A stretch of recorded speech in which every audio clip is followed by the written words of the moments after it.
Jesus entered Jericho and made his way through the town. There was a man there named Zacchaeus. He was the chief tax collector in the region, and he had become very rich. He tried to get a look at Jesus, but he was too short to see over the crowd.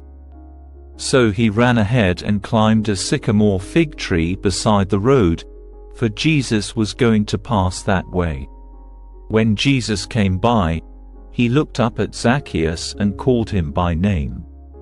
"Zacchaeus," he said, "quick, come down.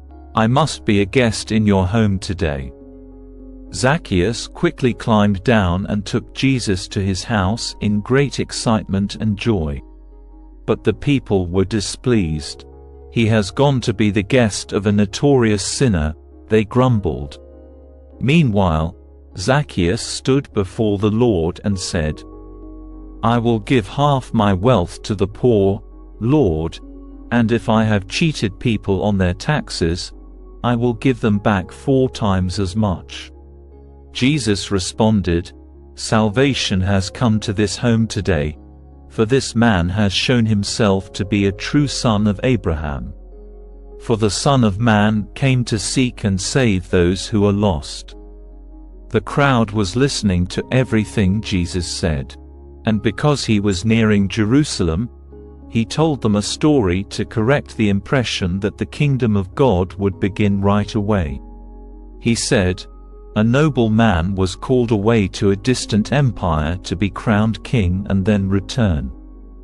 Before he left, he called together 10 of his servants and divided among them 10 bags of silver, saying, 'Invest this for me while I am gone.' But his people hated him and sent a delegation after him to say, 'We do not want him to be our king.' After he was crowned king, he returned and called in the servants to whom he had given the money. He wanted to find out what their profits were.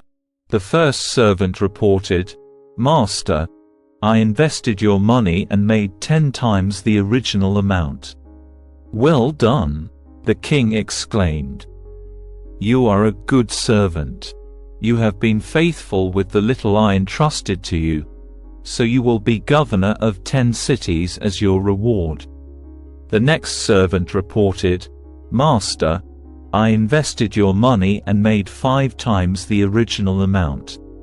'Well done,' the king said.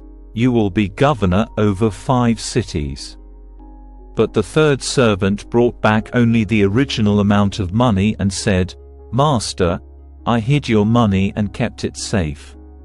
I was afraid because you are a hard man to deal with, taking what isn't yours and harvesting crops you didn't plant.' 'You wicked servant,' the king roared, 'your own words condemn you. If you knew that I'm a hard man who takes what isn't mine and harvests crops I didn't plant, why didn't you deposit my money in the bank? At least I could have gotten some interest on it.' Then, turning to the others standing nearby, the king ordered, 'Take the money from this servant, and give it to the one who has 10 bags. "'But, Master,' they said, 'he already has 10 bags.' 'Yes,' the king replied, 'and to those who use well what they are given, even more will be given. But from those who do nothing, even what little they have will be taken away. And as for these enemies of mine who didn't want me to be their king, bring them in and execute them right here in front of me.'"